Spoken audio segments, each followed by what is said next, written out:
You watch be more craba no so abo ma pa osima edu ba ko afi na do afini ato a be say don hwe mienu aba sene ko prophet alashum na afi pensim na sabre ye de toawo na session kwenkoma say anope bia osode na otimi ye hwadwumadi o ma mu kwa mi ra ofie mu sa no a na ye ni hwe na ye beka ne ye beka say inhira ene ayi ne de ma wo nyame adom anope nso wa ma ye nkwa na nkwa no ode ama ye no eniema mienu pe na me dede bia ya mehu ye fa so mo no ene ye man esan se obi nim jonko ade be ti so wiase kukuru wiase bebrebe jumayo bebrebe ni sika bebrebe wo chena kojo to okwa emu ba kokra ni ho ade beko atade ye de be she okra wan hwe ya na ya pa ya chire na eti ya mume yanto obo ase wo bibibia ye wo wiase na nyakopon enhirae ye kwa na chise ye ko na ye jadi papa e di amaye my Ghana me di kaba anope o text messages 1760 network bia also bia be kenkan email kaba@joyonline.com and afi Facebook multi TV Ghana na ehon komo so no yetimi e di ato aso di ama na anope nkomo ba ni ye die nyame ya adomu a ene na wo twe pepepe abono nsun sabre na Supreme Court o ma sha se ya homboa so mba betenase na abato ho nsunsanso ho mansotwen ya ebeto wo man yi so efi December bosome de to so aduonu ngoche ya officially penifo miensa edi petition ekoto Supreme Court sabre no atoto amu a ni mpomponso na wie kra no nyame adoma ne na woche se review bia amamu dia na sa review no ho asem no ene na no pay ye beka ya ayi for dia to just say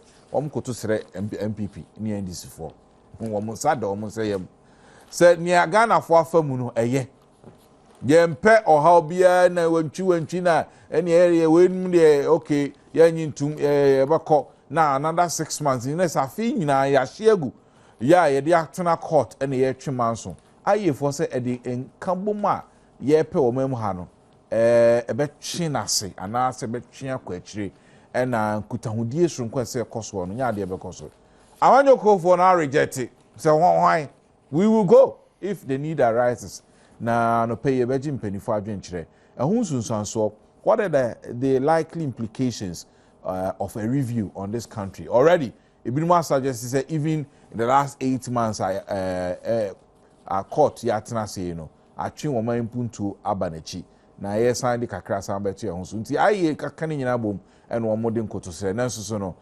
mpanifo eku ahodo mienu mpanifo nyina are reject outright nemom lawyer Samokujeto the former Ghana Bar Association dwumtre ni chese one de wonyi ni say review no kra no will be relevant in the scheme of things na yebebisa ne ahwe ehun sunsanso omampani ene nanado ebehia na wo mu hia nkomo ben na bekoso ni nyina no fa election petition ya eda o men so a mebo mu amane na afi Public Accounts Committee egusua etenase se ohwebi na otinsem a yede o men sika faso public servants ya na nyina nsentrofo ye kra ka ho bi yede ani bu politicians no isan se wo mo na ye ni ehu wo mo de bia na mo hwe public servants civil servants ya e discussion wo mo nsaso wo mo nya adwuma no wo mo di o man sika kwan wo mo di o man sika nam so no a ya na are hu yi papa eti say no ye nyina ya hu say politicians no essentially yo mo kra no yo mo wie sika ne kese so hu yo mo na ya wo mo di sika ne kese public and civil servant me boss CEO bi ni adwuma wo yo ani sika wo gi in a month a president kra kotia enso say ho ye hwe ho the conditions of service ne dan ebe higher man no sika ye tuama no ka wo dem servants ya wo mu wo ni fie ye ka wo beta wanum president kura ni saa niema no enso so ya na de ani abu politicians hwe ECG wo mu ko share Public Accounts Committee ensemo apie ho ye be kirem na wetimi atiase o text messages 1760 iti atanase Owura John Alexander Akon John no de osima fan kanidi nwa president die no be yedin former MC de ma oboase ene deputy minister edema chieftaincy and traditional affairs so ne de metra chieftaincy and traditional affairs. Yeah, watching Wakaba. That's what's for who in it is so many idea, Papa. So no man and net here, and you're Johnny Abbott and cry. I tell me base or be new for base or that's it. You heard him say, can you scram Rashid be Jenny, Maxwell Kofi Ghana, be joining anytime soon. Now, Baba can Enchibia, now feeding common at also. My phone call presidential candidate here, Anyi Yama or more. One more memoir and ra one more two bata any Flagstaff house and afi o man penny fie and afi na na do fie na one mo ne kodi nkomo e fa election petition man so twe da ye nyina ye so a ebinum yam hihyi wo mo but me I tell you fie ni we bi so mem Ghana for ikukuru asem kukuru enkusire na yenko bisa se wo mo koye no nkomo ben ne course so why crowd a yenso so ya crowd ye do call mampani na ado fie na afi mpanifo a owura Hassan Ayarega Odike ene wo mo amaka Abu Sakara ene wo mo aka Joseph Oseye Boa Joy ene wo mo amaka ekushia mampani ni na ado yenko fa asase ni famro ye ba nkomo na ye be chase.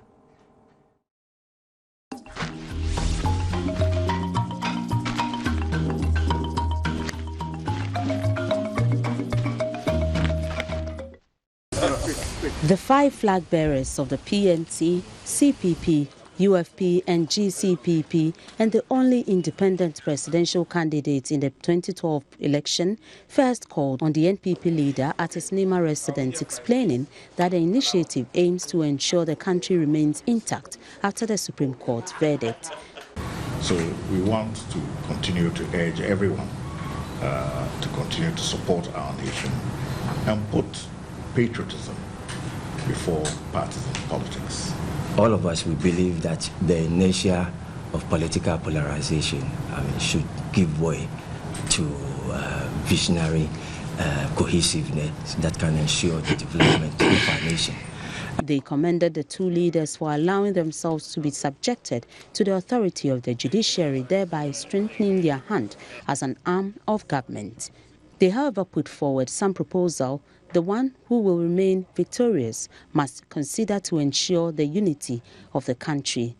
It is the first time in the history of this country that we have gone through a petition like this. One understands the law differently from the way it is being interpreted. We have watched and heard and viewed the election petition in court. People translate it in different manners and in different ways. So this meeting is necessary. These peace meetings all over the country is necessary to educate the people. It's not what you hear in court, that the judges will use that to determine the case of the court. So we should admire what is happening in court and believe that whatever the verdict, which way it comes, let's believe in the rule of law. Let's accept it the way it is. Let's maintain peace. The Ghanaian man would like to have 3 square meals, nothing more, nothing less. Communications Director of the NPP, Nana Kumia, told the media after the meeting, Nanado reiterated his commitment to accept the ruling of the Supreme Court.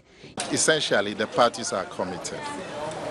But to say somebody should not seek a review is premature. Let a verdict be delivered. And then if you have that kind of advice, you put in that advice at that time. In their meeting with the president at his cantonment residence, President Mahama said he stands by his pledge to accept any outcome from the Supreme Court. But I do believe that Ghanaians as a people, know where we've come from. We've been on this journey since 1992. We have a supreme law of the land, which is the Constitution, and all of us went to a referendum in 1992 and adopted that Constitution as the supreme law of the land. And so once we did that, we agreed that we were going to be guided by the Constitution. And the Supreme Court, as a creature of that Constitution, is the highest court that adjudicates disputes. The judiciary is the final arbiter when we can agree on matters. The president added he is all for the all-inclusive government being advocated. Should the group of 5 succeed in bringing the two together on the same platform, the message should boost the efforts to ensure general acceptability of the verdict come August 29.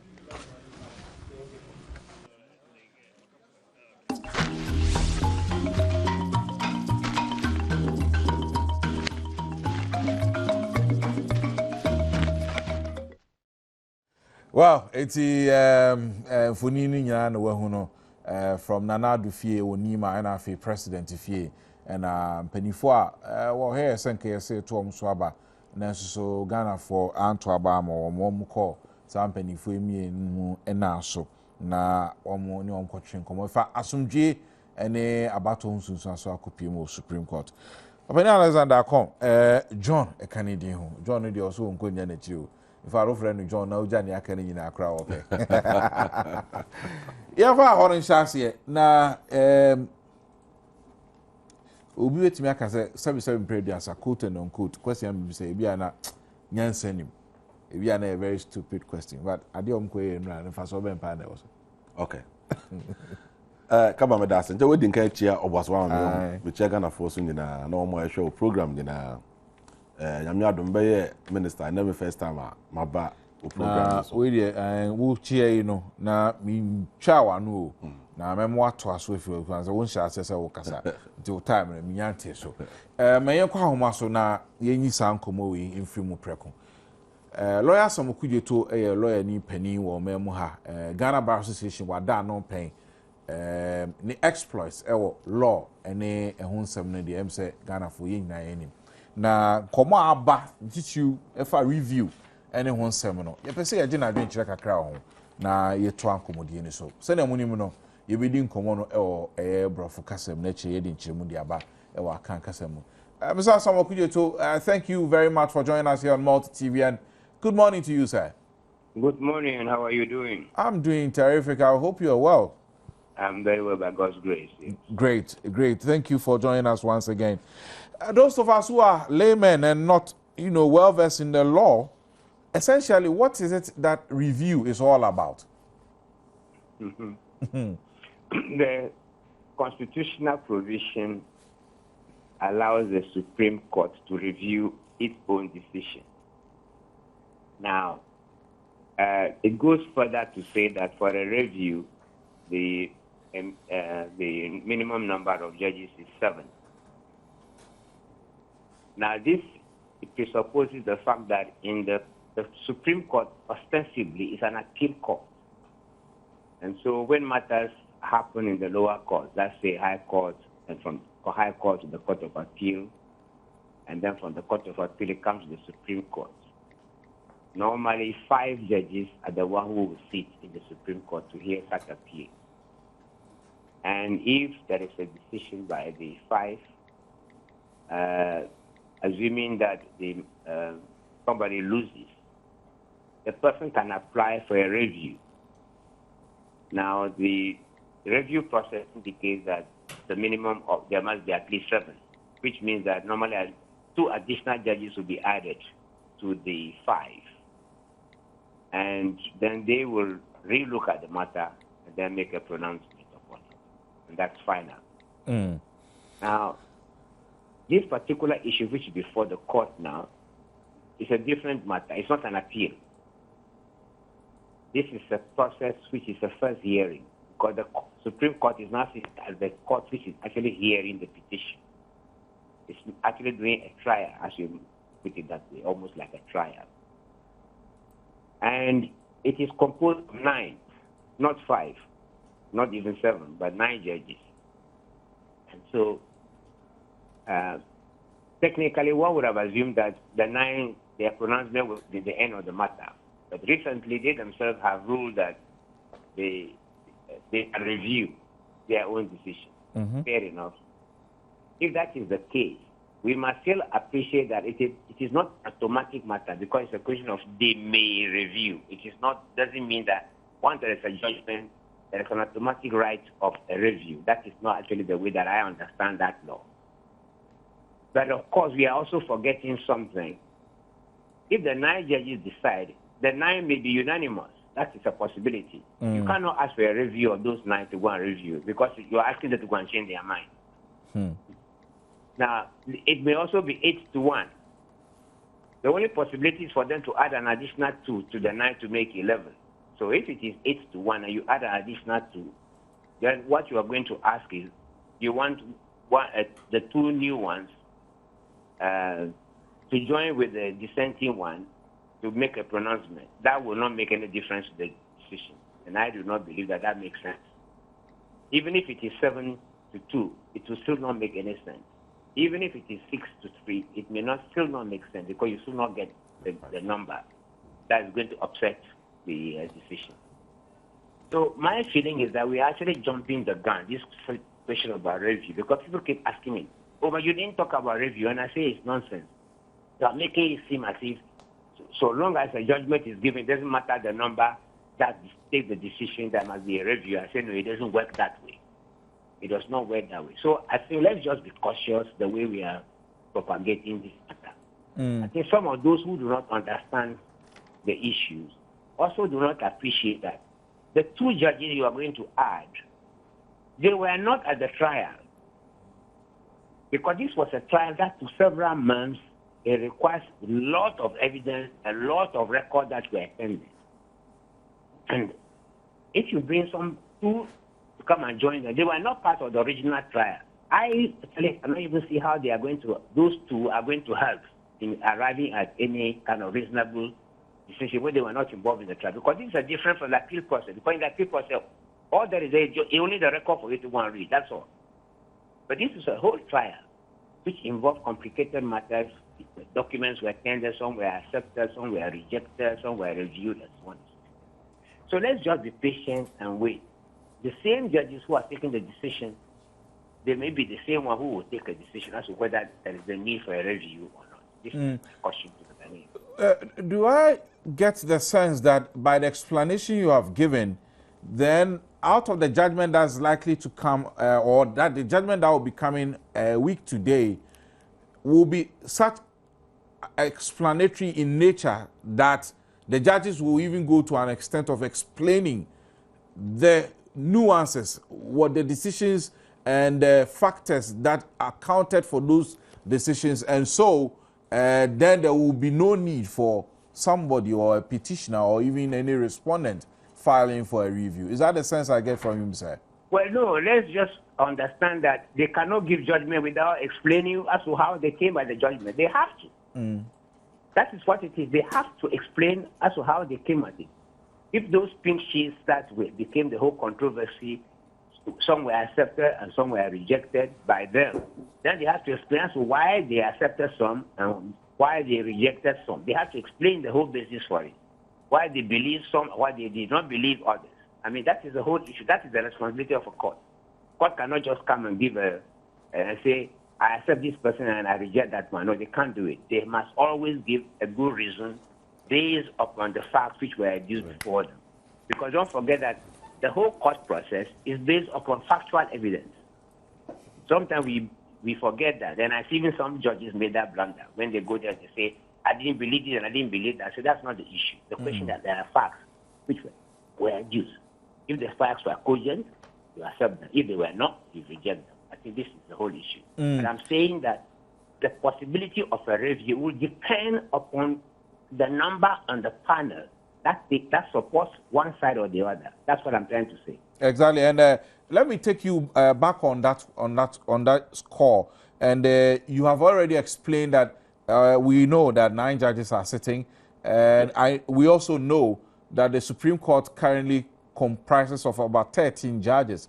And so if there should be a review, an additional 2 that will be brought will be taken out of the remainder out of the 13. Is that correct?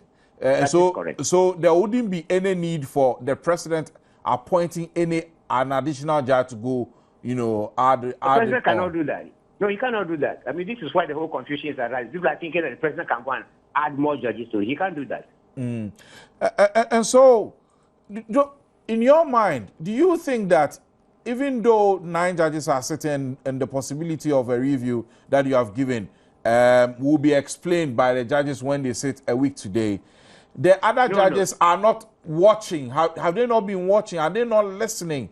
In waiting, hoping that if review should occur, those 2 that will be added on would have been prepared enough to contribute their quota in understanding the and coming to a firm conclusion on the issues that are before them. Any 2 of the additional judges will be asked on the possibility of joining the panel. They were not sitting in the court. They are not supposed to be sitting on television spending all their time watching the proceedings, which is there. They have other duties that they were doing. So I don't believe that actually is the issue. But I'm saying that this is a different process from the normal appeal process, because in the normal appeal process, what has come there is only a volume of documents. That's all. Has come before them. But this is an actual trial. And so it becomes completely different from the normal appeal process, which is actually envisaged in the Constitution. Let's go back on the numbers and combination that you gave out earlier, and I want to get some understanding.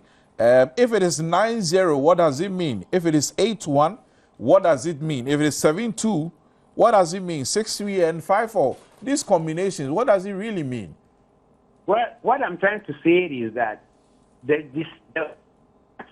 decision of the court will depend upon what the majority decides. And the majority, you have to commute it from the top down. That's what I'm trying to do. I'm trying to say that it could be all 9 would have agreed. It could be other 8 would have agreed to one side as opposed to 1. It could be 7 as opposed to 2. It could be, let's say, 6 as opposed to 3. Or it could be 5-4. Now, if it is 5-4, it is only then that you can say that, assuming that you bring 2, it might alter the figure. I hope you understand the arithmetic there. I do now. Yes. I do now. Yes. So, okay, then that explains why you say it is not automatic. Now I get the point. Exactly. Now I get the point. So let's not jump the gun as people are doing now. Because they're just saying that, if they do, they will ask for a review. And I say, no. The caution. It doesn't work that way. You don't just have to go yearly, because if there's 7-2, you can't say you are going there for a review, because it will make no sense. I get a point now. But the IEA is already, if you say those who are suggesting are jumping the gun, then the IEA essentially has also jumped the gun, because they are suggesting and appealing to, the 2 competing political parties not to go for a review, even though they accept that the law allows it. They are appealing that people, and essentially the MPP and the NDC, should not adopt that measure, because it will draw back our unity and reconciliation process. And so they do not think that we should adopt, or these political parties must adopt essentially that line of action if it should so happen. What do you make of it? Well, let's just be a little rational, and I appreciate that. They are also expressing a sentiment because of the worry of this matter being prolonged. And, if you see the booklet that the courts themselves had issued out, they said that election matters are so sensitive that they felt that the expeditious trial is very important. And so the question now arises that if such a situation should arise, and then there is a demand for a review, that process is going to take, I don't know how long that is going to take, because if you are expecting 2 new judges who are now going to spend time now trying to review all these documents which were tendered and everything else that has been to it, which is voluminous. You remember some of the addresses alone, you see the number of pages or documents that were filed in the court. But the address is only a small portion of the matter. It is all the transcript of everything that had happened from the beginning to the end. Now, that may take several months. And then what is going to happen is that the tension in the country is likely to continue to be rising. And this is, I believe, what the IAA is saying. So I know people are jumping at them, but I think they also have a right to express their opinion and also to caution. So I would just say that let's all just hold on and don't get too sentimental about this matter. Let's wait until the 29th. It's around the corner. And talking of sentiments, by the explanation, I get it that then you are in the support of the suggestion by the IE, because we are going to go through this whole process again. It's going to take several months, and the toll it will have on all of us and the economy. And it is not a process that you would advise a client to go through, would you? Well, yes. Normally, if I am acting for my client, I'm supposed to look at the picture and begin to appreciate the harm one way or the other. I mean, we've been to the court, that's court several times. We've seen situations where judgment were given, people applied, and, after several months, you find out that the matter is thrown out. The review was rejected. There has been situations where review has been accepted. I mean, I have been there myself before where review has been accepted. But as I said, let's just hold on and not jump the gun. Let the judges make the pronouncement. Let's see what the permutation of the figure of their decision is. And then that will give us a clue as to whether there is a need for anybody to say asking for a review or not. I asked this question not on a case of law, but as a senior citizen and somebody who's been part of this process of making Ghana a democratic state. There are calls on Nana Addo and the president to meet and have discussions on how the way forward should be charted. Do you think there's something important that we should do, or is just one of those issues that we should brush aside? Well, you see, I have said that we have so much polarized our society to such an extent that it's like the two parties are put as if they are enemies. And I think this is what is creating the tensions in the country, which we need really to sit down and work at. To appreciate that governance is not just a question of party winning. Particularly when you look at sometimes the votes, you find out that the person who has been declared a winner may actually be not necessarily having the support of the majority in the country, and yet he is president. And then, of course, this question comes in about winner take all, which is creating the situation where one party comes, then he sacks everybody who is holding any position, which is governmental, or even the company of which the government is a shareholder is sacked. We find out even that the chief directors are all moved around. The civil servants are shifted around. Some sacked. Some have to go on indefinite leave, merely because of the perception that they may have sympathy with the other political party. These are the things which actually is ruining democracy in Ghana. So there is the need for government and opposition to be learning to work together. I think it's an essential matter. We need really to work on this to ensure that we can have peace and tranquility. So I appreciate that. In fact, sometimes I told somebody that if I were a president of the country, I will virtually neutralize my opposition. Then they asked me how. I said because I will never take any decision without consulting with them. I said I will never take any decision without consulting with them. So they cannot criticize you on it.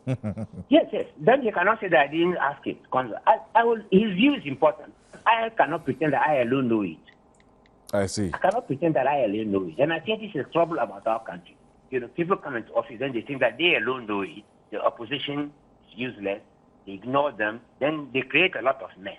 And then, of course, their party supporters then become the sycophants who are singing their praise to encourage them so that they can amass wealth at the expense of the other Ghanaians who are poor and they're needy. Look at the country. I mean, the poverty level is just incredible. People are poorer. People are coming out of university, they have no work. People are coming out of secondary school, there is no possibility of going up. They can't get a job. And there are many who are not even going to school at all. And nobody do anything. And we don't realize that all this armed robbery and the crimes and the rest are out of poverty. This is the reason why people are being recruited to do those things. So there's a lot of work that the parties must sit together and work together to remedy it. And this bickering is too much. Lawyer Sam Okujeto, want to thank you this morning for those insights, and we do sincerely appreciate them. Thank you once again, sir. It's my pleasure. Thank you. Lawyer Sam Okujeto, a former president, Ghana Bar Association, and sitting citizen. In Koma Yedi Nindu no afa review say Yedi asem ni wi a will be a person or more man so twin for no say MPP for say this for an electoral commission. So person asem no or san kwa berewa na so biem na wakwa akochechim. Ya ka say Kofi Ghana atanase Maxwell Kofi Juma Kani aska rashe bi yan opani e watching. Ya kawa yo e da say we dey afere na washa ase enti sa asem ya jam say Supreme Court is na nine doors. Young Court, okay, come on, say. But you say, lawyer could you talk and send be, but my member way and can or say president into me appointed any banker. Now the idea is very simple. Okay, President Kofodia no Chachu, the case of Chachu. Now justices normally 9 at the time. At the time, yeah. Into some person or empire just or the 2 count to appointed 2 in a changing situation. No, appointed 1. Appointed 1. Just your friend is saying. Lamte was not with 2 quite into a ban or the account. But what you miss that or the 1 and Lamte there's Lamte 2 count to account. Eventually 11. In this case, you know, there were 13 dada. Into to make us be a wukoyi because nipa no enso. But I don't just a president send you say on to me Supreme Court judges. Oh, says power no dey obi anyi free president. Exactly. 9% me dey and not to hoye obey to me. But nipa no about appointing may not necessarily be the person. I know the agent chief justice so. I know the bear. On to say constitutional review, Eddie still in 215 I bet you tomorrow. I know the way to me be 19, but I'm saying that's the perspective. Now, to say there's some more canon. And I doubt if the president will do so. No, on ye. But there's some small difference when it comes to review. The first one I'm going to say 9-0. That's what the so what's the combination? I'm for the betrayal. 9-0. The assumption is that 9 no one change your agenda. Sana assumption it you. It is all the 2 back and and cause any difference. 8-1 no difference. 7-2 no difference. 6-3 and cause the difference. Just a 5-4 and don't go on permutation a bit to me cause. Cause all the 2 back and it be na 5 no. Amako come ho. Na akoye 7-4. All the 2 back and we so na akoye 6-5. Enti na bit me. Now me this say in review cases I don't know if you are meaning. Yet to me, evidence be a obey to change in agent. That is possible in review cases. It's possible. In total, me say, nipa to be jinania ojina depending on who reviewer. Either say a misjudgment, say atemmo na nkoyi, and now say new evidence be a beboa. But precedents are. But no intense because judge our fadwin we say you know. But no ya because that's our conscience now defending the dorsal. But I know see a possibility. But my biggest trouble or cast for jump gun. Me sure so on those one jump gun because can say didn't be so woman you say. President Mama say obey outcome now to say okay. Na na kufu do say obey atum. It I thought say can see a confederate say a concern that name be so say okay so obey atum a chere say. Because obey atum there any review be any. But moment I young course no opa say o ya there say o committee nimpa no. But your structure and obi a candidate, all of a sudden you do review. Because of budget to me, they can say they will be no. But yeah, you know, soon say because a man man who say review or honey to me, Parkas or Begiatuma. Then so ain't seen the choir say, oh, Mr. Mediatum name Momono say review by the catcher say into a senka, you call a step further. Never saw because no two to dia a java against the stand against the person. It took us a beja to my chest, and that was own review. Be I don't know. Oh, yes, a beja to tell Kodia. Now, something very simple. But to say, more review, no to me find China Kong. Into me, say, a 2 year book. But if your permutation, the possibility, no, it's what I say, a bit to me, album. But the right by law, no dear, or of a fair, or be able to me, a diaco. But looking at the visit in some question, a selling message with the mark country, and Ghana for bread. Any artificial? No, I think say a selling message be keke. The one of the messages and they say Ghana for Nankasa ya bread. That is the exact message. Ya bread. Because continuously do baby crown go for follow crown on my bread. It is hard the way a do point to be obiafi say a say a tono a general feeling. It is a yamia do not say president candidate do ma juna bomoa. Me feel say any too artificial. What it means there one musukra we almost stand elections and FOMO cover. Sisi ano we joy any odikenoma almost like join leg of a former contestants. Enti we to be called ofie and the kokasa. It feels say omo kwa a send further message to them say Ghana for asudi ne yesramu ne edre die mo fa nchen na yenko. It feels say enya cosmetic ebeboa because most occasions I dey feeling say most of the advice ni na e wo pepesim.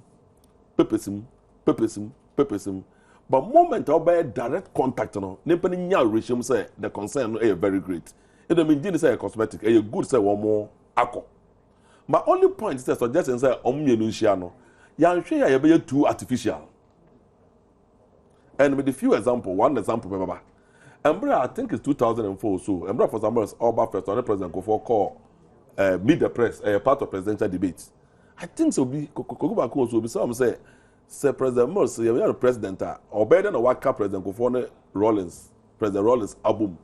May Kai very well say, as some more kind say, unfortunately, Obia Yakwan, I didn't ban Obia, or with my force one more say, one more Enkasa. No more dear of the any dear Fatan Momina program I saw about Odomaba. The truth that means, one more by your Juma. May I sure say a Juma pa. In suggested living, Mina shows one Monkasa, one which she has several times. One more kasa several times. It doesn't create impression as if go for no be a time for. I don't think so. Platform you better now some share or London. I could see a restaurant. This book can the as a former president which your colleague, former MP near the ultimate panel that. Until let's respect their maturity. Maybe be able to say almost so matured. When we are very matured. And I don't think so somebody share and then go and say enter and that's a solve for someone. Nti na mi bisa say because I say ni a to something na I say na gatin fo bi asala ye ko jinje enti bi say ya ma wo mo da freedom a on person mo share o mo asamwa eno change bibia ma na ba me sure say o mo share o mo di nkomo ekasa esre several times it me enforce o mo na say okay enya cosmetic enya hwe eno ko an masam ba me bisa now say Ghana for abre Ghana for abre wom ka kire ohin fa nka press for the gamunjuro bi da but obetumi sense me kai say na me hwe program na ye kan wasama the Supreme Court na TV3 for one Dr. Ampao Abiana Oye Ade. It was very interesting listening to him.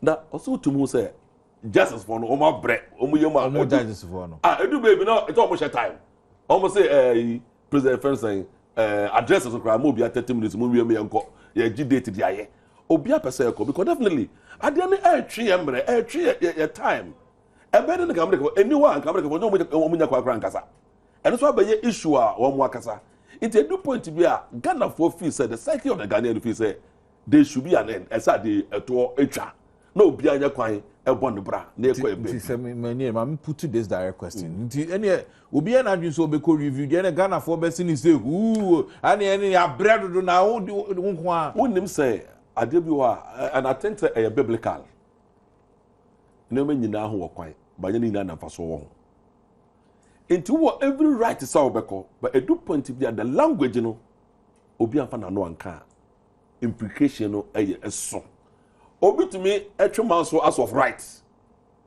but what's that go or your litigant or your man so twini into be do point be a bit too much I say it me trust e do baby a and that is why we are say you do point be a man so no you the ceiling ato ano okodru Supreme Court so wetin o so wetwo wapem ayasa ka man so no ya ntwi wie da it's important sekaba edu point bi a na agi ahome na nneoma na doso wa mambo ne enkoso no ya adwene koso wei as professor sapo energy twe adwene ne ade ne bi e kon chen say ye hwe we are very much aware me sure say the whole world obi atwen say outcome e be yeden otherwise for me kabaka say America na say yenye boni bia asamaba na ye use rule of law ye de akokota na anxiety na dey but menko ha menfa ha menko this for around the menko be tuemu ho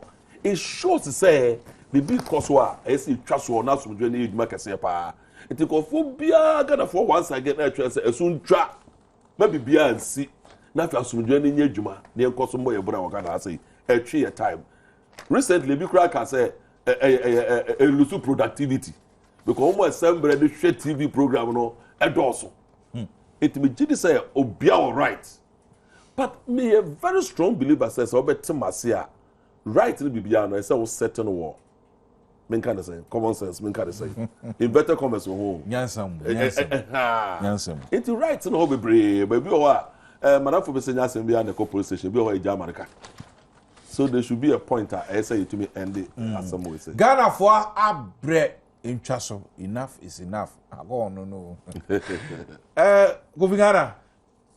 Baby edi abeduro ni na odikene Kofi Apalu ne ayare koforum akona na do akọ president ho ayi fo so de omo de aba be bom ni ade ni we ye kukuru ni ye kukuru ade kakra keke asi ye hunu amanfo keke ho on faso to the extent say symbolism ye nyina ye hwehwe no almost be part of it but say basa baba yikuru mu hasiya enye Nana Akufo-Addo ne President Mahama ena ekwa akogina baabi akasa atoto twade o ekroma eniti no ye symbolism no the next stage no ene say betimi I interact with kroma no ne ho no ena mesre say so bi new ebenya akasakasa na entiase ni baby it effort no should be towards resolving differences ewo nipa no entem effort no and court ya keka nyina is an attempt to say difference bi any person resolve say court kekane nsem nyina wie na entiase ba na boto nipa no eboto ne yemo a need be na ese akasakasa eba enti no me feel say yes symbolism no yes yeah no a part of it but effort no should be to make sure say obi abo atone yem say no e wo ho a akasakasa bi ani ho me de bia me kan say nipa de obia won ne nso Supreme Court mpanyifo o me nipa o ye bompa ye ma o mo se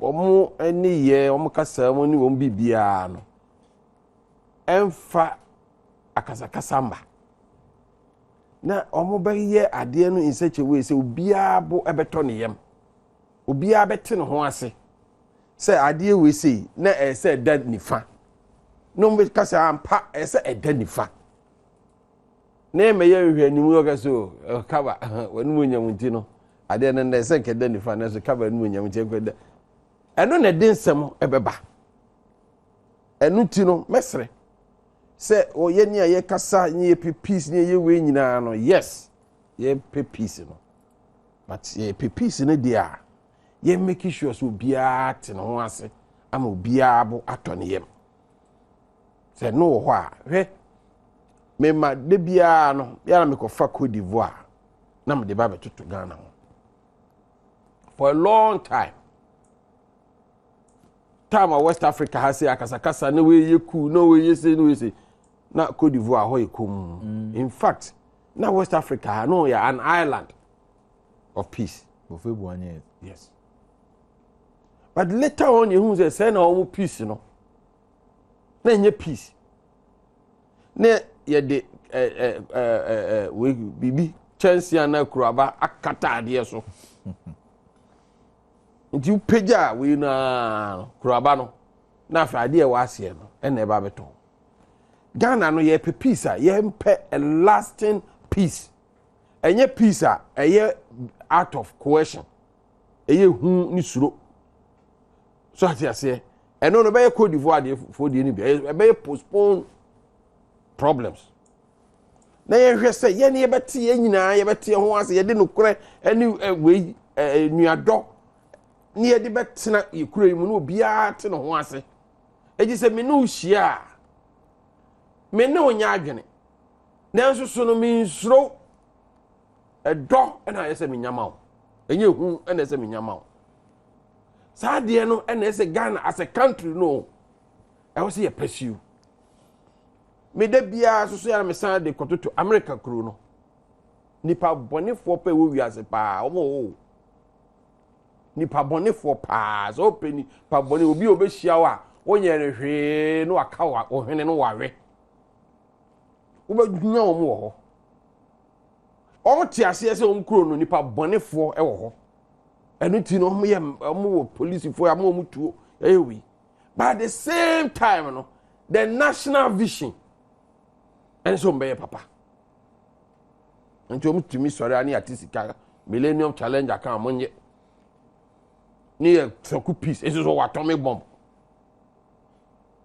ɔmo deɛ mi kyerɛ no of kɔ ɔmo sika so ɔwɔ sɛ in God we trust kuro no a mu no sɛ that's the national vision yɛde ebi bi ahyɛ nyankopɔn sɛ kuro no ɔwɔ agye atum ɛna ɔmo sɛ the American vision ɛsɛ nipa bia no matter what the American dream nipa bia no pursuit of happiness ɛsɛ nipa yɛ alright sɛ wobɛ wani bɛgyeɛ ɛyɛ national vision ni ayɛ sɛ yɛyɛ nyɛ o yɛyɛ kuroma yɛnyɛ o nanso wɔyɛ bɛ aba bɛ use ɔyɛ president no da wobɛ twantoro ɛsɛ pamɔ wɔyɛ use national president ɛda wobɛ bu mmira so no ɛkyɛ da no ayɛ sɛ yɛ pamɔ no matter who you are that is way ɔmo nyɛ o eti yɛn as a country no yɛso so yɛnya saa vision bi sɛ yɛnyɛ kura yi ɛden abɔnefoɔ bɛbɛm nanso as a country no yɛde no korɛ pɛpɛyɛ ɛna yɛde asi ani so sɛ yes founding fathers no say freedom and justice what is the meaning of it ɛkyerɛ sɛ ɛyɛ national vision a yɛn nyinaa no yɛde ani ɛne yɛ bibia akɔto so sɛ saa deɛ wei deɛ yɛyɛ nneɛma emu ataayi emu bishop foɔ obiara yɛ but nanso so no yɛn nyinaa no yɛ vision baako no ne sɛ kuro wei sɛ fa ahodie ɛne pɛpɛyɛ yɛba ɛno deɛ obiara yɛn compromise wɔ ho if we pursue that saa ntɔkwa nketenkete ne saa nneɛma no ɛso bɛtwa because yɛsi pɛpɛyɛ ɛne fa ahodie ɛne yɛde ti yɛ kuro mu a ɛsisie nobody will tolerate it me no koya ade a obiara me chiawa wonu se ku Ghana chiawa o say and that is exactly what he means now fe na akọ na asem o ka kire me no person o kire say ana person o twa me for one no once you say this is it then it must be it handshake ne call but yen hira no I say we can we so na that dwunu pa no no oyewe en kan britain for na be kire so mo jaye o kwesi brenu hu ano sere se hwe wanu so no nya wa no o de wo so on de be kire no o de be kire so won jaye yeah as a country no so we should look at that as a vision the mpanyinfo hye na yen pursue at especially at our national level et you know the omo kan omo ye wo nyina no yeah but symbolism as he go beyond it na you make sure say esisie me so chel me osika chel me nyini chel ye say sa ne mani nyina no ye minimize it na ye ma prepare e na ho me wa abam me ni abam me opposition na ye mfa no kore so me so wo ne me nam na wo de say de bia be kansam e ye be da me hu so wo ye nipa boni ni wo pa me yi because me nya perfect me ye niam enye e wo say obi a opem asem no utimi ka kire me e ma me nkwa bonti na me ka kire me fiefo a me no momenti ma fa try this ahye try this no ho ate ana ozipo abi me zipo abi na wa jamia na me akona 1990 kromu na obi na be ka kire me okofi say wo zipo abi ana try this no obi na firi wa o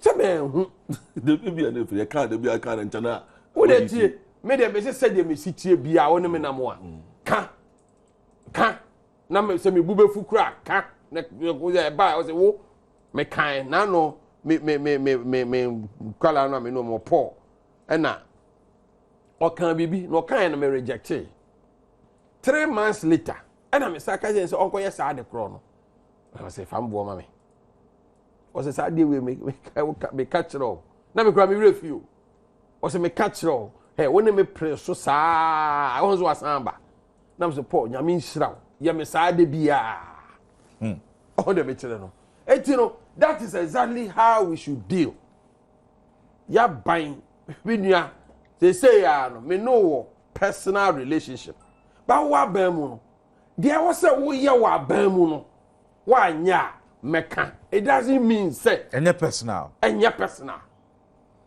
me share also personal side so me no be deal the personal side also the same thing no also what responsibility say Kofi Asem we the one can ye so I say o ka kire me bia ye political no waka ye share personal so and ye personal and ye ja jo ko ye time na o te bo ase no wan frɛ me ti no actually ye be ka ho asem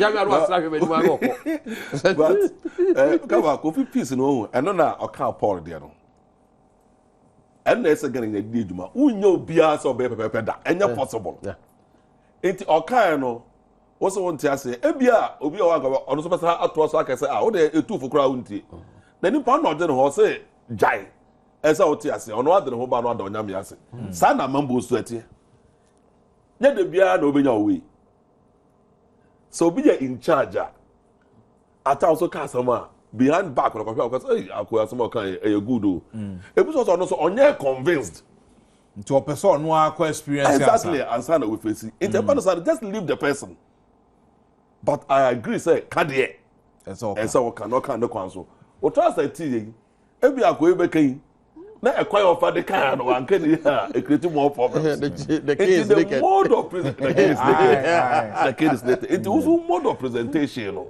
so ko bebre wo masam o ko nwuma mo masam ka edo e friend say wa ye bonibi and a penny person will take action and officer action and yet right and yet justice inti na no ko tia no wa no tia na pena charge na change the friend insubordination and as a misconduct company be as misconduct insubordination a dismissal into ya na chwatum of course say anya boni bia na yeyi medie enso ukodi penny na atem company be obeji atum into mode of presentation I can be part doesn't edu be interview ni aptitude no ye hwe o composure even the court demeanor composure almost e kwan ya ofa e di akasa Kofi ma minti o review no na me nkoje nkrato omrasima review na me nkomra no me no mo nya adwene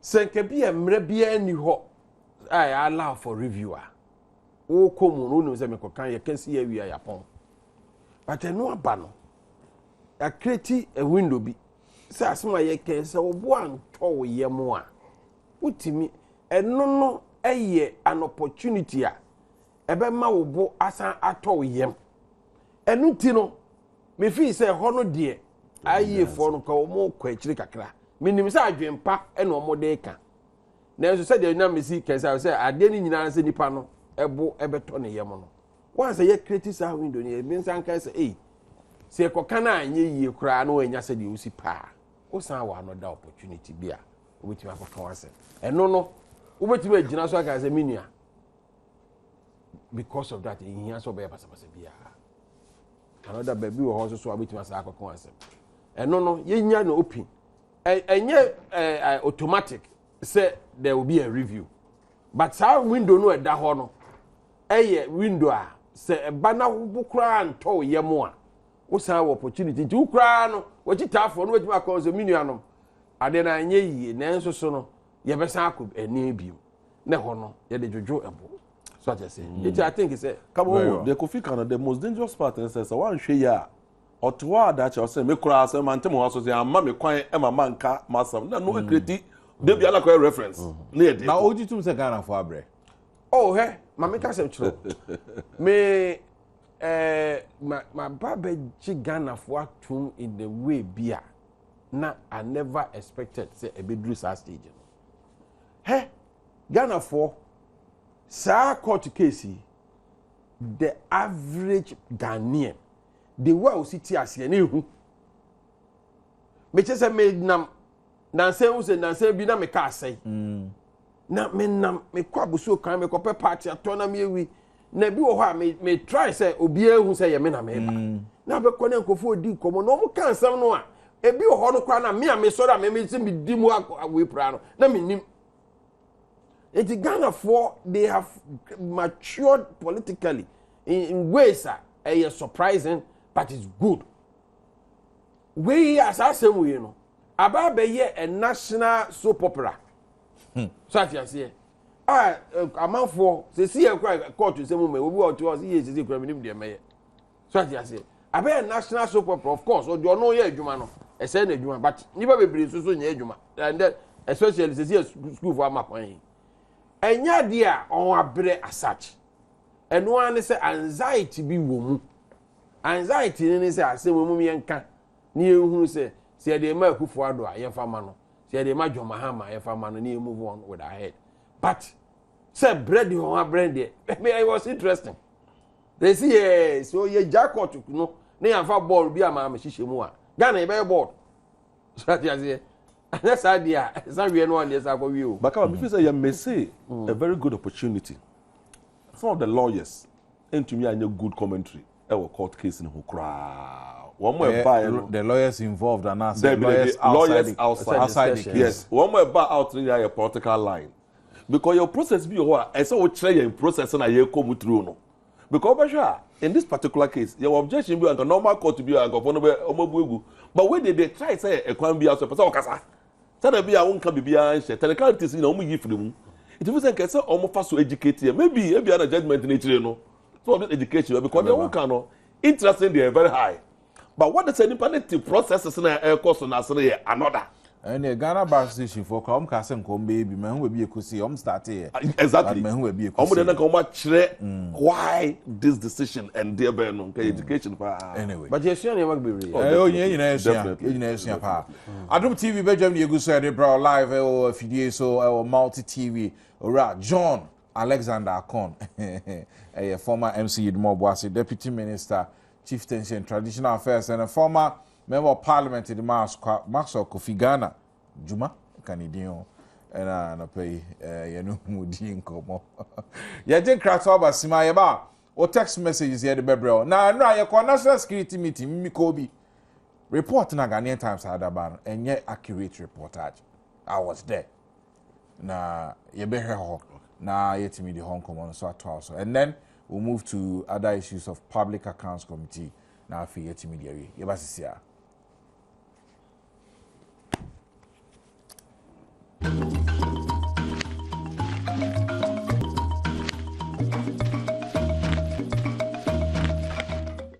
So basically it was a very healthy meeting and it's good. It's something new that which we wish that they will be doing it always and wish that all the other media houses were here because we realize not everybody, so maybe even the key players were here, but still we believe that should have been more of a national level so that we can get more opinion. But it was very healthy, very productive, and then we are all getting towards a peaceful verdict to come. Whatever is the result, we don't mind. Most important is peaceful for the people of Ghana. That's the most important thing. It was a good interaction, and we had ideas as to how we can manage ourselves. I mean, both the media and presenters and journalists generally, to ensure that this country does not explode.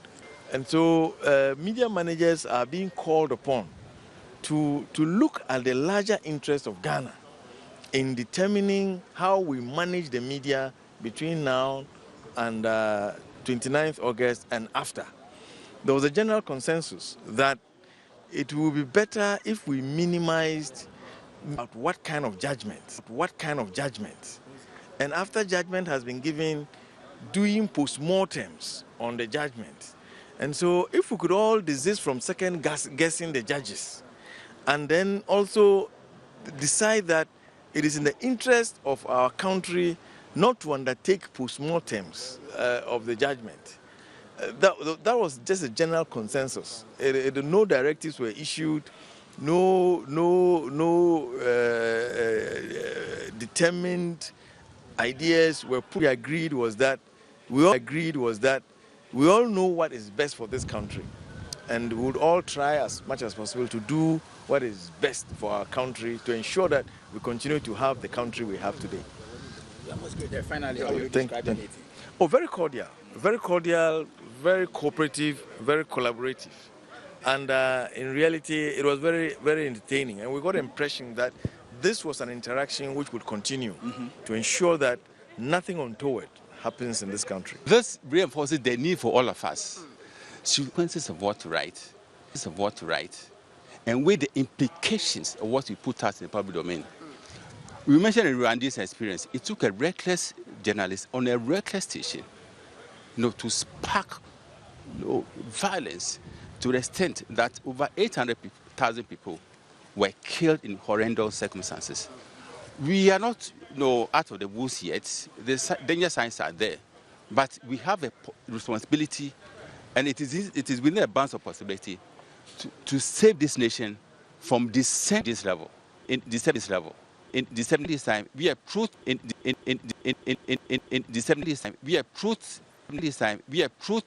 is an issue. There's a need for us more than ever before to show an addition to factual accuracy.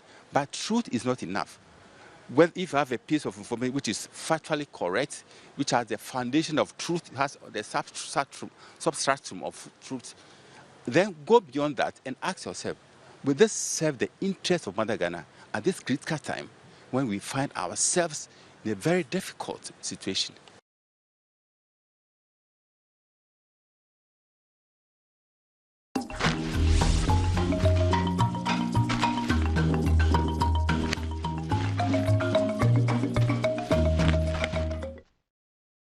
Into visual the braille free national security outfit and meeting of course. So fortunately I was privileged to be there, and I say Adom start meeting na me wasiebi na kobotu na me dem free ho. But your reps are no mo kan Kofi Ansane Elvis Kwashi Nina Akundo na of Adom FM eja omo ba mi bisa omo ba mi bisa omo essentially komo course oni na say yenso central for ne da ubo nyumeku ahodo ano tissue radio ni television no yenso so ye famu dia ye beyo ama enkutahonde ye kokoso ye nkasa fidie so no enkofa oye ne bia mfa ma essentially no ene ne nkomo akoso e ha but a text message say wa ha o say Kofi Ghana ene de wasesa pa ene de okasa no wo form bibia ye kama wa fa odi anka ho o de kan ho anka betumi aboa e toni edu ana say Kosu ni do tini baby dream. Onwa na de bai. Kaba, if you want peace in this country, please next week don't bring Kofi Juma on this program. In order to not to bring confusion, KJ Asqua. Next week, okay, next week Kofi Juma ba no pa. Say that meant usually transfer from 10 going. And also me and Falma. I say me but no about starting trouble. Over addressing. Also over addressing gafo. Was in the or the KJ or the KJ Asqua no the free the oh boy. Oh was in maybe yeah Asqua ni KJ bia we should all bear in mind say ye nyina ye wabusuafo wo memu ha ba bia anti ye masomdwe ntra Jones JD free one the brain. The IEA may understand the legal forbidding of their Prophet Sanap Socha. The legal forbidding of their call, but they should not have been subjected to this barrage of criticism because ever since the petitioners sent this case to court, it's created economic backwardness. Alaji, ene de obrofi. Nkodi you, Alaji, if you come out, Alaji Willie P. Kaba, tell the information department to go to all communities to educate Ghanaians by erecting giant screens to show the impact of war on this country, if we should go that way. Now, the brother Sikaba, I'm enjoying the program as usual. Please say hello to Honorable Akon for me, and thank you to everyone who supported me in my mother's funeral. Stephen Beidu. Ex-footballer, Black Stars. Hey, Steve, me tell you, can't you? Now, Boko, yeah. Tired for a chesha muna. Director of Go First. Oh, I see. Hey, Stephen Beidu. Ciao. No pay. I'll say good morning. Kaba, please. TV3 assemble. Can't try. Because so bizarre. TV3 assemble. I don't have the answer. Me wa. me wa me ya your answers no omo kan kire o ma ka kire be ka kire o bo amu mi sai mo tia mami adu ameda eta ma ka kire me so won ko answer no family me still material nti omo ka kire me ameka kire why me se ka ba o bo me ne ka kire me na meka o say o bo Kofi Juma ja sa bo ba be se majuma me dem say we na ya nyina mo ye konsafo na mo titi ase was say the Supreme Court judges were appointed by the president, including the Chief Justice. So yes, they were appointed by the president, acting in consultation with the Judicial Council and the National Affairs saying, Council of State. Yeah, Council of State. Thank you. Our German North constituency executives, our zonal executives, and everybody who wants German North to develop have been vindicated as Haji Amadu. Yeah, Totiano. Okay. Should errors committed intentionally by returning officers form the basis of our annulment of votes, they could have done that.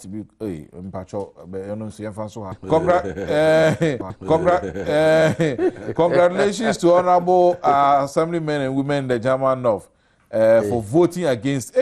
My media, Ghana will live in the name of God. Or say, I wanted to call, but the security should think they should be exempted if there will be war. War Supreme Court judgment must be in the booklet for sale to the public so we can all read. It is public document. It is public document. Hey, come with me. Ubon say ni book na mabonti one cry. I say Kaba, let the two parties know that we came here with nothing and we shall go in nothing. I know they catch you know aware. You know titi or china back near cock yasimbieno. Kwako usu seche or say Kaba, catcher and I say Rakumburube or Nunkwan who did so again and ya on can and to Kaba will share to me say we for say Udi and I say again Udia okay. Upon if you come say and or you say one from you say one from Ufrikum say one from Ufrikum Kumase and Patrick Mila AWO peace me la if you for the brain. All right, Kaba Anthony Tiama right from Obuasiwa say I'm sorry for the PNC presidential candidate Hassan Ayariga and Odike joining other presidential candidate to go and visit Nana Akufo-Addo after what they did to Nana after the elections. Dia omudi Nana Addo attempt Nana abotre pa eno dia kan wa try no ochi o say my brother Kaba I want to know these writings by Benefsin in his paper, is he not doing contempt? Katie Nakra minimo Katie I don't know. All right, enti o say then what is signature and thumbprint and its significance, what bearing or effect has it pacho and also Yanfanso Majid Udifiwa no so actually you can wasem. All right, but before enti na asem no national security share enra nyame adum asibi what fancy kopie mu bi the two national security na ni nyina na ye so ye media for any mo a ye de mo ba fidie so mo kasa mu ni mo ade yo mu no se enko inflame passion enko ma we ye na bia fama asa ade papa. Yeah, Kaba, me did say, the bia you can some management, yes, stakeholder involvement. Now, most occasions, press for no, I am more cover events, more than participate. Yesterday, no come make a comment to baby College of Surgeons. Said the bia no man here no more than participants. The bia more cover we are namoko. But at least from Peace Council to various churches, me mom near the extent of a Juma Yaye for peace, no, a suye pa. Just a year no, ya some war, ye pay, as some day. But it's important to know, say, in the setup, press for no. Obi no to studio there. Okay, we are implication, we are not winning hobby. But what time Bakutumu are looking at Rwanda, Obi am a good suggestion. Say, can this information offer signboard then so you show round the name baby war is in Liberia and they are the issues. Kebe boy pa. It's important say momu ye major stakeholder the press. Inti se muye muti agenda se a mo betime control programs ye pa ama obi ko ne emfata wo kura betumi etwa no so na de wo mu wunim obi ka it a very good side mo do sa it a very good side mo do sa tibia na ho no but when they can what times mo no enya possible enya accurate reporter because it was part of the discussion course wo no suggestions by any ebia but it's good to set it up in kind of first story but ebia looking at information and national security no more kind obi was so moved to say and the kebeye crowd there you are men discuss obi suggest sir yeah emotions a bit bad sir because who try for you need to know more obi other emotions no I'm sorry but maybe you feel say we are in a democratic era dispensation where the more educated you inform and entertain into the outcome no bar I feel that lawyers better now I hope say no one more a year practical now you actually first the most important one is basis are one day judgment and they don't me the share that ho they be discussing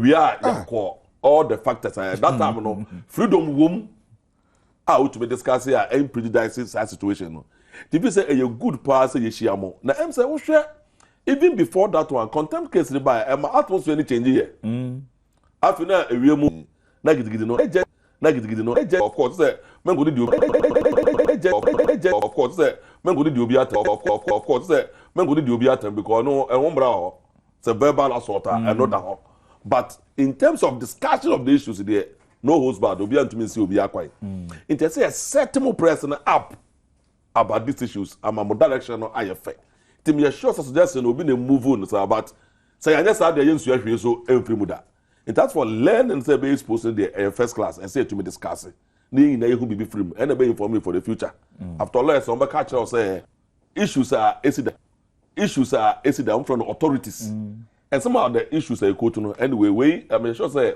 on a report no Ghana law report interbear reference material very huge me sure say let's try the Ghana law school after this judgment case you know thesis writing every changes is here there will be a lot of them around the court case never interested you bring a lot of material on elections in Ghana so the good part no ever hopper in discussions. The other point is that we are so no I don't who could maybe a more your engineer could maybe a more your engineer is qualified by almost so unqualified by paper but maybe hard money clean press or the same thing could be the self-made people on-call GID on-call communication stage about or troswa na krata no home yen nyina so eto no even when we call university we crown university ko we say first degree we are matured utumi echo any other subject so it is important say yen nyina public leaders opinion leaders political leaders and the generality of the public you better in someone else e may knowledge no so akosoro pa na beboa amambu so I agree yen set mutono that agenda no the public no indeterminate agenda bio more as press coming from the democracy after secretary no let's say most setting the right agenda this time multimedia hand there so well you say we set the right agenda na you to me wow jitu can say friend one ka oma it be sure say a learning curve pa na you do more I say completely face no Kofi na you very strong first of all my preface my day me ni say boni bia be see cream me am so jiri sir yeah me feel say we've come a long way but it doesn't mean say I just see a caution here no national security no national security but obeka say Larry Bevlo lati kasa now to because asemo kan ya papa e na we repeat wa ha that was for a change Kaba can asem Kofi national security because asema Larry kan ya say we have come a long way omu de omu nyin ni say bibibesi na mom no as a security no as say omu ye prepared for anything bia akoda adwe ne ho esi momu di a ene omo ebe apply the law say ni amra ne kire from minimum to full range of measures his words minimum to full range of measures are a bit me containing every situation see na no ne say me over the years no my relationship with me nuanum and NDC I demonstrate clearly to me say among nothing will happen they be a caution because all knew the extent and the depth of your relationship among ourselves. Omunim. Eti no, my tell me say me ba higher na me stress it. People be say politicians and kind of correct. No, men ka so mon kind of correct. But Ghana for enye hu ade a esipa. Eti yenti ye ho ase. Na etitafo no mo hu se sa ntokwa no di because your politics in baby akudro no e extremely kabima men kabi. The other thing is media for so no most of them pay crime be mo aso no mo betimi aka mo asem because embellishment they are na doso yenuanum binum. Oh, say me my generalize it. I mean generalize it. They are na doso. It's broadly in two types. You were the inexperienced ones, you know, and you were experienced types, you know. Now inexperienced ones, you know, I was more no mutimi more mutimi and more damn a ma but yana penny for so mischief be ababi remo. Emma sometimes I to train my jumano as a kakra. And no, come betimi na ma timi yenjina na yeso yenjina na yeso ano na ye dwene se ye dwene kwara adwene ba wo nyine no na o soba na o soba na o soba na o soba ye wo camera do num kofi badu num just say when you look back na wo hwe the way a wo conduct wo mo oh the mechre no you are amazed. You say hey time ani esi ani mie ye kura no so my kegan time ani esi ani mie ye kura no eye won adwuma if I did be shem ketwa bi enra me ka de bo na to so or say the Jonas Ark was built by inexperienced person, non-professional, but the Titanic professionals in the building. It's you know most so mon na munye the way you betena has here 2-hour program or reporter the nature of reporting program no ebe be work use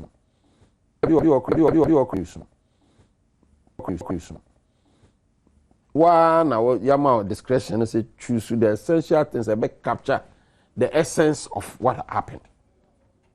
But on back we some remote way be remote way na wo kwa yi no kra no emwa ada say what they say you crew no and now they say nipa che say mischief one LED a lot of phone say mudin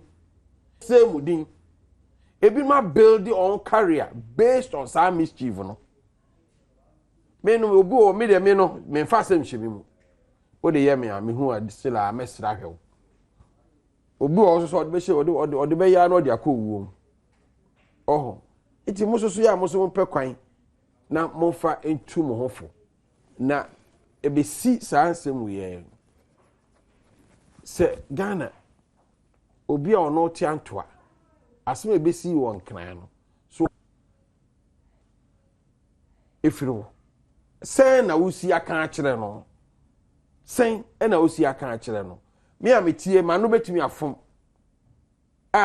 ehun sunsuanso na enye papa e ma Ghana but e bia me kan wie ye no ko wo na ukura sen asem amekan na enye no sen na usi ebukobo no dawuro wo de kwa akobo dawuro se wo bagi din anase wo de kobo dawuro se Ghana ebe yeyi moi sebe yesi akwara wo foni didi ya wo foni didi ya kama se wo ye mo chem so mo kaba otiwe ya wo nware ye amaka kan ye mo chem so kan ki kan da kan me snap no kran kan meto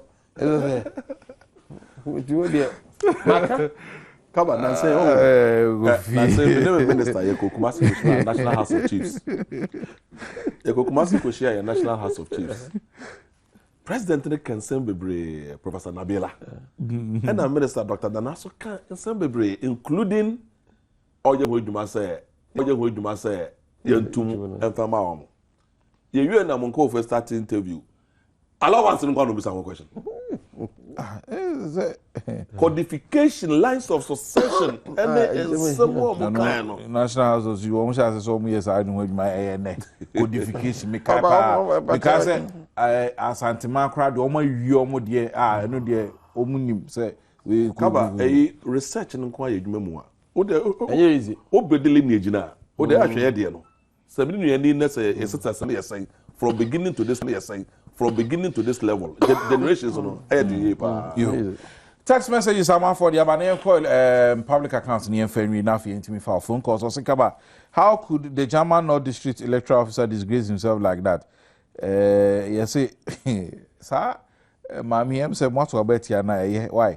Also, I've heard that the judiciary is going on strike. Yes, not the judiciary, but the Judicial Staff Association and also make a strike on the 26th.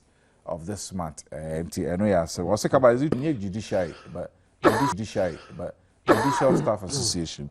Yeboane Ibisa. Also, good morning to all former presidents. I have great love for all of them. They are the greatest asset we have. Our peace is in their hands. Gilbert Edifi, Central Region of the brain. Can you please tell Kofi Juma to stop this election petition propaganda-driven politics? This will not retire the NDC. Oh, but Kofi Ba, okay, NPP asem how. O try asana meba.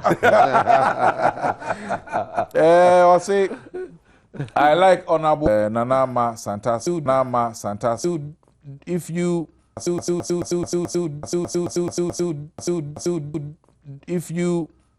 don't, what's this? If you don't invite MPP panelists on your program because they won't, so if people are, hey, I'll skip it. Mickey from Takwa, that's why. Kaba, hey, what's the name about 300?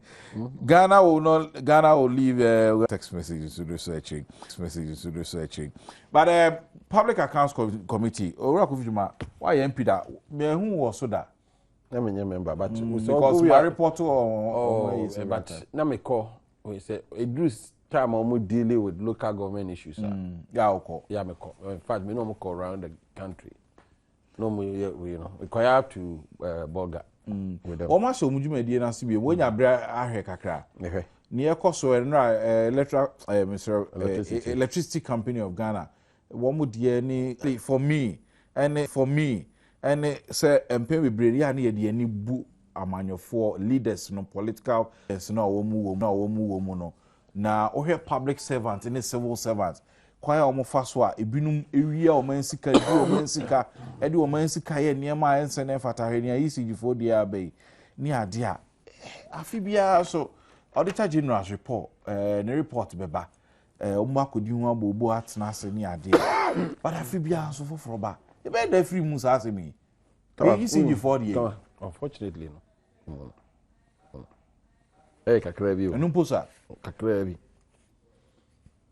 de bamu no kakra bi bebre wo ho a omuntimi nkoba because of time me kai say me okay me so mo beba na ma be hwe books mo came is such a huge place enye easy say 2 weeks a group of say 5 or 10 people every time I go through more papers I capture a lot of the things that happen, especially if there's collaboration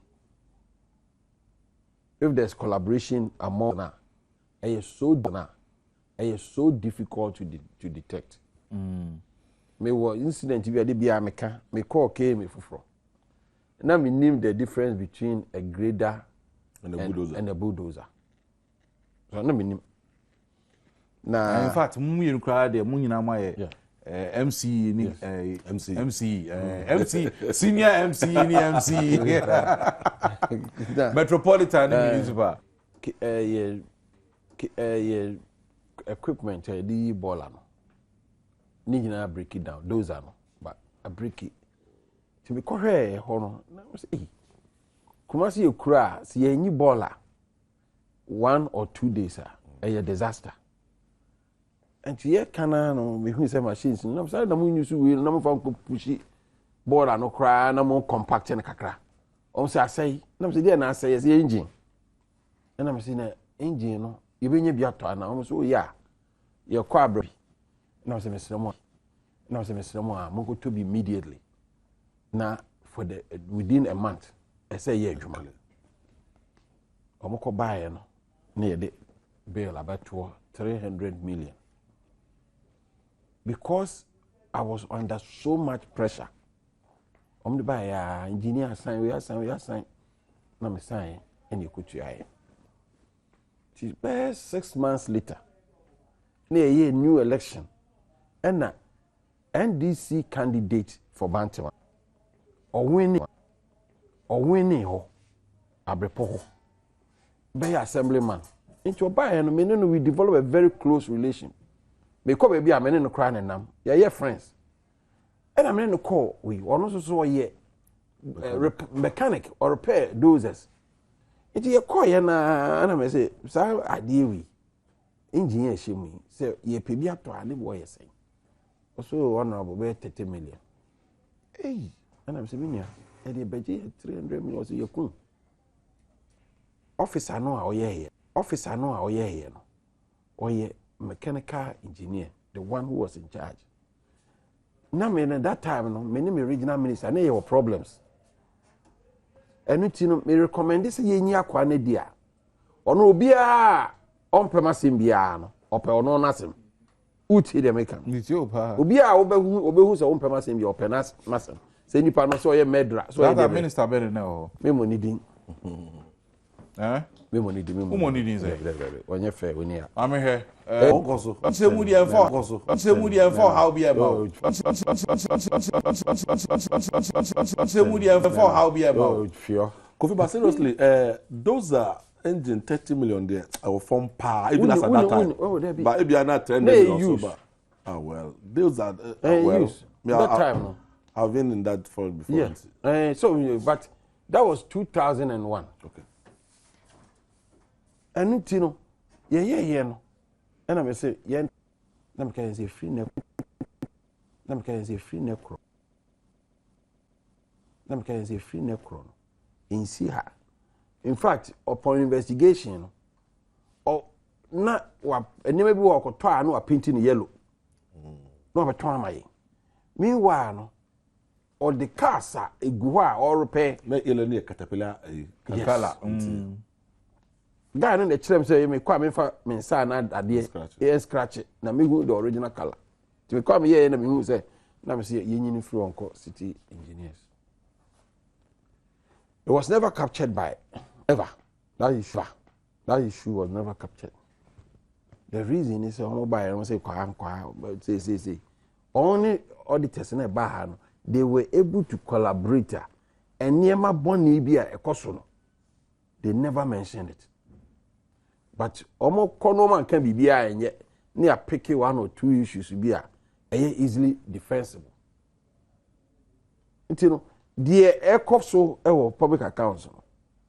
A scratch on the surface. America for it beats a blank. So on your cry, we will be in serious trouble.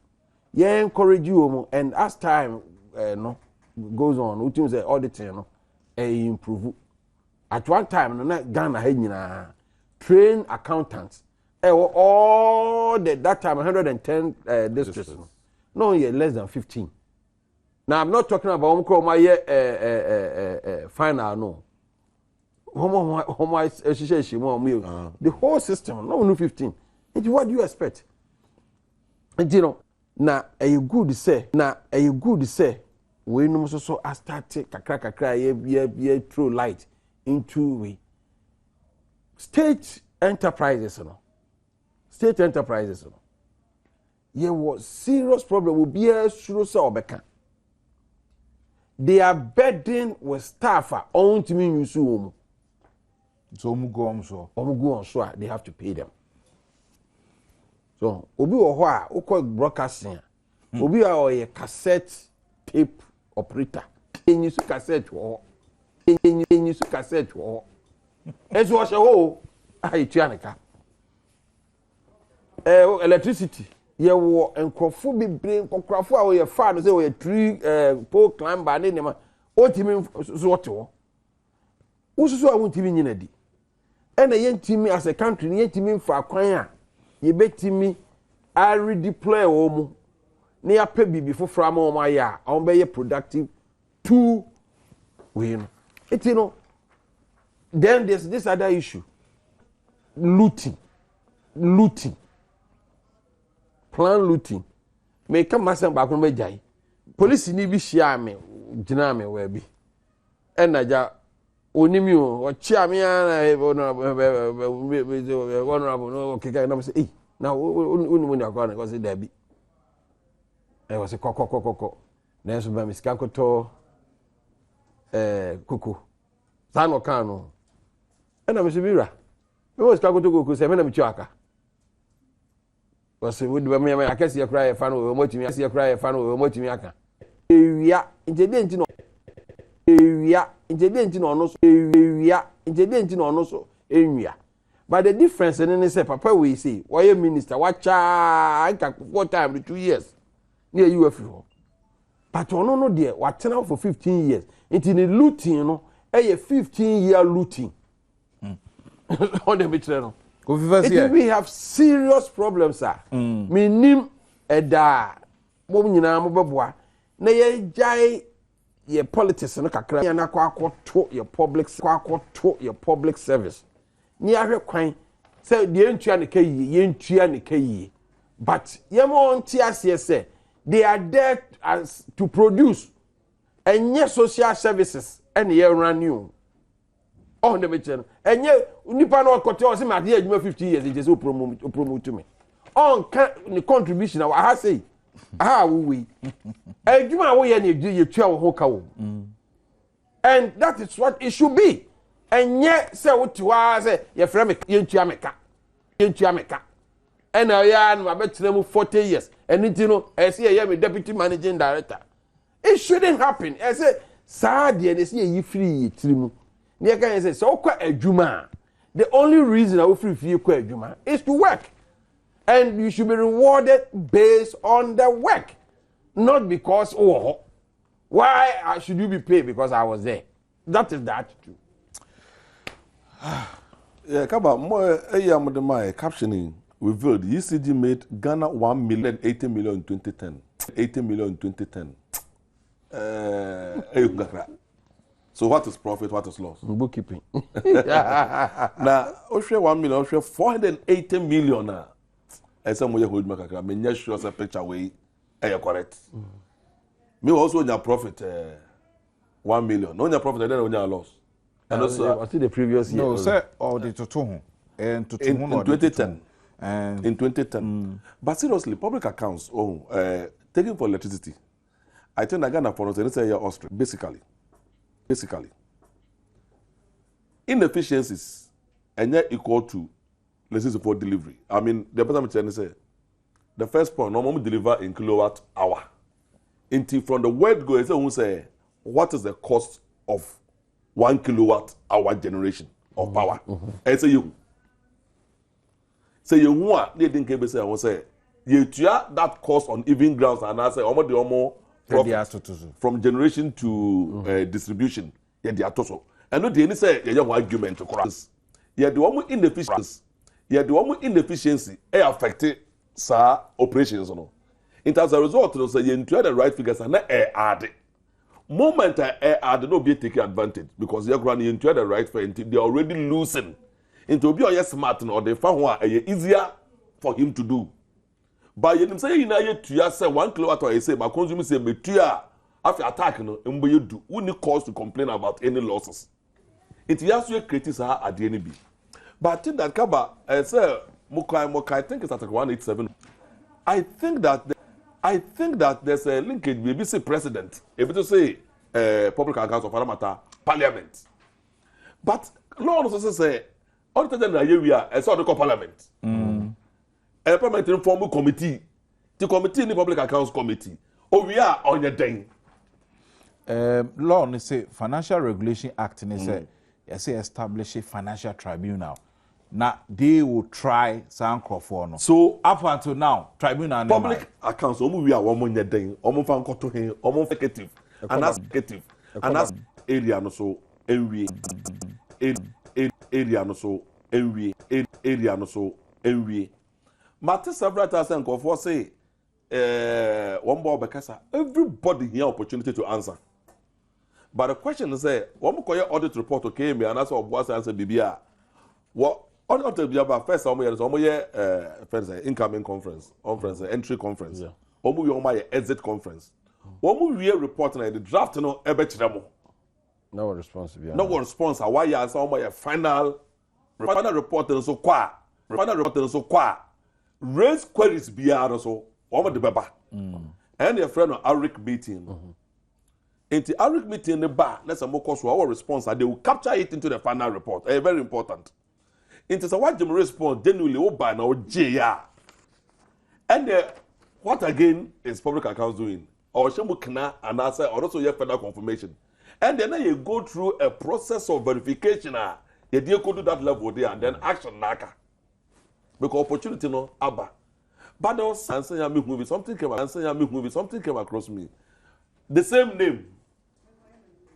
Bakwa retire with them but eba say they were retire no or draw salaries wa bra wa retire interquano response no not to say eja wo pa because ana any the same person but the same name Bakwa doctor name and Bakwa Mr.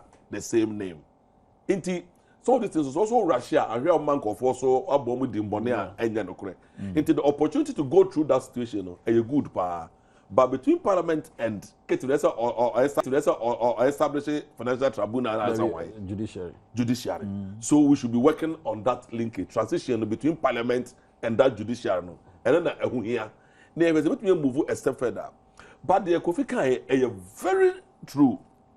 Because the minister call, what the DC call, what the MC call, whichever background out in the call, you know. Over Kaya, Ghana at 50.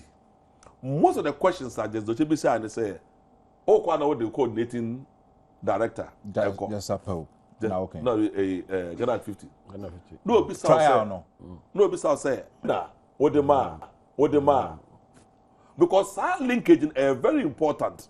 Obi will take it, I say, which royal command or no wine, which royal command or no wine, ya, nah. Saga for go for capitalize on it papa so we can win tie so be na sem bia mbai yeah and one of the stronger points you be so this year answer we the first point is the coordinator no and so on briefing us the operations and the laws yeah obi o brief us some pe no no be too for to so one careful na one kasa so we humu ya e bia na nya no kwa so obi awe na wa for wrong decision look beyond the politicians say look beyond the politicians say the vulnerable group. They should look beyond that one and look at the autocrats. Basically, how many generate at the end and sign a bedu okra level. But if I fancy, yeah, brasso name on say or Maya or Pabo for woman, Yankupon Shaya na a titan or manushi papa. And indeed, blessed is the nation whose God is the Lord and the people whom he has chosen for his own inheritance. Psalm of Christian Council of Ghana, Cali Bishops Conference, Pentecostal and Charismatic Council, and the National Association of Charismatic and Christian Churches, and the Multi-TV and the Graphic Communications, the Asem Sronko and some more debt, and the bro, Yakwakobompae, na the Ama Yama in Ghana, Yatunidi in Prayer-thon 2013, Heal Our Land. Na theme and I say near DSC a pronosocrano, a peace and prosperity in our land. Na Ghana for ni sorry eku and a graphic and multi TV and I kabum. Na side media you be live Jesus channel multi TV so na and share ni nyame adom ukwada ebe Wednesday the 28th and Thursday the 29th and ye be share na ya bom pae sronko our special prayer and worship night. Be live or Sunday Medical can on the Jesus channel 11 p.m. Until we will be out there here for now joining here na ya bɔ mpae de ama ɔman Ghana na Facebook ne ho nkro ne ba de aba kuni ho nkro ne ba de aba afei nyame adoma Friday the 30th of August so yibeshia Accra Technical Training College ATTC kokomlemle na ho so ye de mpa boss asronko e de ahihye so all night powerful 12-hour all night praise and worship no so ebewu mu bi. All these events will be live or Jesus channel or multi TV into mama yen so unya ensa count digital sa na chese no so when etimi ahwesanse mi bi kai se isafo kaba on say okay baby wo is gonjana anabi o baby about Jama. rejection of this season kaba me fear sure say on say president Kufo FCB president mama FCB issue among the address issue I say can was and I will explain on say in 1 minute because in 1 minute in less than a minute parliament there they call assembly and port nako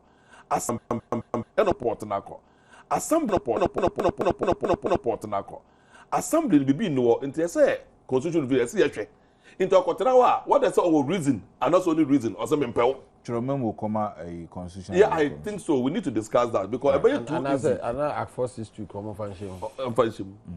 Yeah, time so na no pay. John Alexander Corne, Deputy Minister of Chieftaincy and Traditional Affairs, former MC Edemo Obuase, Ashanti Gold in the home crowd. Where did you that? Oguzili yedase. Erafi Kofi Ghana kan ya scrap na shebedwa no so edidi pe ogusu didi. Mimum na kom de me kakra so enye hwe. Nemum nyame ya adomo a yebebo mpae next week Wednesday, Thursday and Friday nti a chere so. Na seso nkoma Gifa seba mixture also asema edin komodi bro say gono na ache wako nante na wako titibia. G-Fast mixture ebeko akadina mu aboa yie papa multi TV ene myjoyonline.com ene Adom Asempa Joy ni na kamo a friend multimedia group yo ho amane dada koswa na ti ho amane bo na afi wakwada bi ofie na asetena yedin ne mum nyansa ni nimde nyankopon di bia Adom no a SS obi nkoa okọ SS1 o ni testimonials ene ehonkro no ba result slipper Montreal letter 100 words ni ntia ese man scholarship ni here in secondary school free now they about any of our stations ni bia now the call educare fund at myjoyonline.com. The ending of this month and deadline nti moma ye share so but before doing this no kron abon na ya brefo tena se de fisem e de to also medi nikaba kai se me Philippians 4:8 me na asekania wo de ndien ya me sure